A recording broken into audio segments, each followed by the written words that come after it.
ദേണ്ടടാ സുമേഷേ, നമ്മുടെ മോഹനേട്ടൻ്റെ സെറ്റപ്പ് ചേച്ചി പോകുന്നു. കൂടെയുള്ളത് അവരുടെ മോളാണോ? ഇവരപ്പം തിരികെ ഇവിടേക്ക് തന്നെ താമസത്തിന് വന്നോ? വന്നെങ്കിൽ മോഹനേട്ടന് അന്തിക്കൂട്ടിന് ആളായല്ലോ. ഭാര്യ തെറ്റിപ്പോയിട്ട് കൊല്ലം കുറച്ചായ സ്ഥിതിക്ക് വേണമെങ്കിൽ ഇവരമ്മയും മോളെയും കൂടെ കൂട്ടാലോ മൂപ്പർക്ക്. നാൽക്കവല മുക്കിലെ നീളൻ പോസ്റ്റിലിരുന്ന് ബാബു ഒരു വഷളൻ ചിരിയോടെ സുമേഷിനോട് ഉറക്കെ വിളിച്ചു പറഞ്ഞതും കവലയിൽ അവിടെയും ഇവിടെയുമായി നിന്നിരുന്ന സകല മനുഷ്യരുടെ നോട്ടവും ഇതെല്ലാം കേട്ടിട്ടും അതൊന്നും ശ്രദ്ധിക്കാതെ പരസ്പരം സംസാരിച്ച് നടന്നു നീങ്ങുന്ന ആ അമ്മയിലും മകളിലും എത്തി. ലത ചേച്ചിയുടെ മകളാണെന്നതിൽ ഇനി അടുത്ത ചാൻസ് ആ പെൺകുട്ടിക്കാണ്. അമ്മാതിരി ഫിഗറാണല്ലേ ബാബുവേട്ടാ പെണ്ണിന്. തള്ള മോഹനേട്ടൻ്റെ മാത്രമായിരുന്നെങ്കിൽ മകളെ നാട്ടുകാരുടെ മുഴുവനും ആവാനൊരു ചാൻസ് ഞാൻ കാണുന്നുണ്ട്. നിങ്ങൾ കാണുന്നുണ്ടോ ബാബുവേട്ടാ അങ്ങനെ ഒരു ചാൻസ്? കൺമുന്നിൽ കാണുന്ന ഏതൊരു പെൺകുട്ടിയെയും നോട്ടം കൊണ്ട് നഗ്നയാക്കാൻ കഴിവുള്ളത്ര വഷളനായ സുമേഷിൻ്റെ ചോദ്യത്തിന് പരിഹാസ ചിരിയായിരുന്നു അവിടെ നിന്നവരുടെ എല്ലാ മുഖത്ത്. അമ്മ വേലി ചാടിയാൽ മകളും മതിൽ ചാടും എന്നാണല്ലോ സുമേഷേ.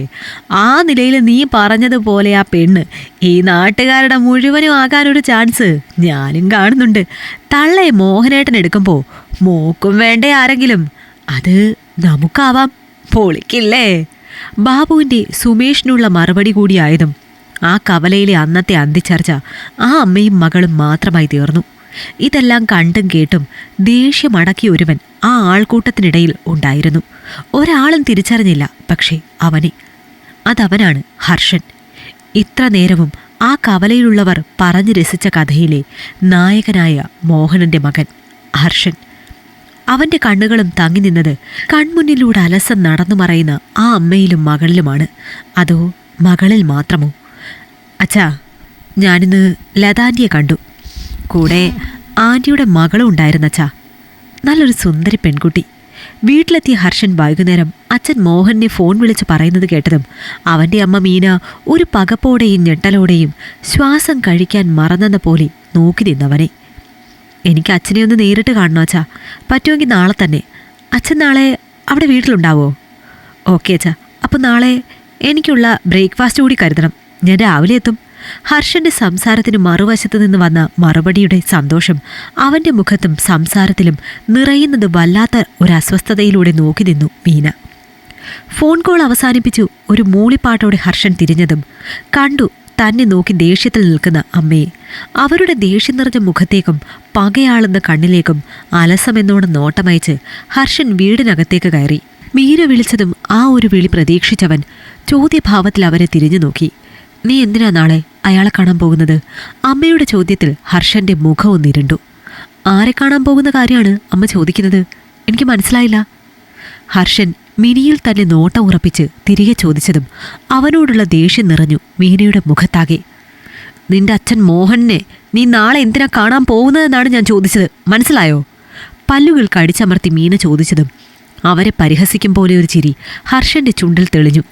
അമ്മയുടെ ചോദ്യത്തിലുണ്ട് അമ്മയ്ക്കുള്ള ഉത്തരവും. അതെൻ്റെ അച്ഛനാണ്, അതുകൊണ്ടാണ് ഞാൻ കാണാൻ പോകുന്നത്. തികച്ചും സാധാരണ എന്ന വിധം പറഞ്ഞവൻ റൂമിലേക്ക് കയറിയതും അവന് പിന്നാലെ തന്നെ റൂമിലേക്ക് കയറി മീനയും. നീ നാളെ അയാളെ കാണാൻ പോകുന്നത് ആ അഴിഞ്ഞാട്ടക്കാരിയെയും അവളുടെ മകളെയും പറ്റി അയാളോട് എന്തെങ്കിലും പറയാനാണോ? ആണെങ്കിൽ അത് വേണ്ട. അവരുടെ ഒരു കാര്യത്തിലും നീ ഇടപെടുകയോ നിന്റെ അച്ഛനെ ഇടപെടുത്തുകയോ ചെയ്യണ്ട, മനസ്സിലായോ നിനക്ക്? ഒന്നൊഴിഞ്ഞു പോയതായിരുന്നു നാശം പിടിച്ചവൾ. ഇപ്പം വീണ്ടും വന്നേക്കുവാണ് മകളെ കൊണ്ട് ബാക്കിയുള്ളവൻ്റെ സമാധാനം കളയാനായി. മുടിഞ്ഞു പോത്തേയുള്ളവൾ. എൻ്റെ ജീവിതം തുളച്ച അവൾ നശിച്ചു പോകും. അത് ഞാൻ എൻ്റെ കണ്ണുകൊണ്ട് കാണും. ഇരു കൈകളും നെറുകയിൽ വെച്ച് ലതയെ ശപിക്കുന്ന മീനയെ കണ്ടതും മേശപ്പുറത്തിരുന്ന വെള്ളമടങ്ങിയ ജഗ് നിലത്തേക്ക് ശക്തിയിൽ വലിച്ചെറിഞ്ഞ് അവിടെ നിന്നിറങ്ങിപ്പോയി ഹർഷൻ. അവൻ്റെ ആ ഇറങ്ങിപ്പോക്ക് നോക്കി നിന്ന മീനയുടെ മുഖത്ത് അന്നേരം പൈശാചികമായൊരു ഭാവം തെളിഞ്ഞു നിന്നു. കാറിൽ നിന്നിറങ്ങി ഓടിക്കിതച്ചാണ് മീന ആ അമ്പലമുറ്റത്തേക്ക് എത്തിയത്.